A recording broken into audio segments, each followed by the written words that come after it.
And that is why today I am announcing this government will make a new free-of-charge digital ID mandatory for the right to work by the end of this Parliament.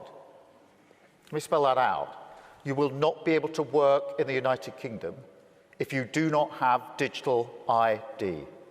It's as simple as that.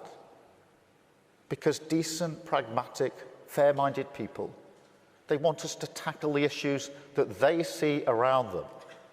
And of course, the truth is, we won't solve our problems if we don't also take on the root causes. Mark Carney, who stormed to victory. For too many years, it's been too easy for people to come here, slip into the shadow economy and remain here illegally.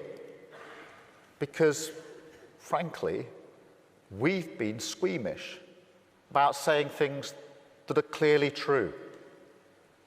It's not just that it's not compassionate left-wing politics to rely on labour that exploits foreign workers and undercuts fair wages, but the simple fact that every nation needs to have control over its borders.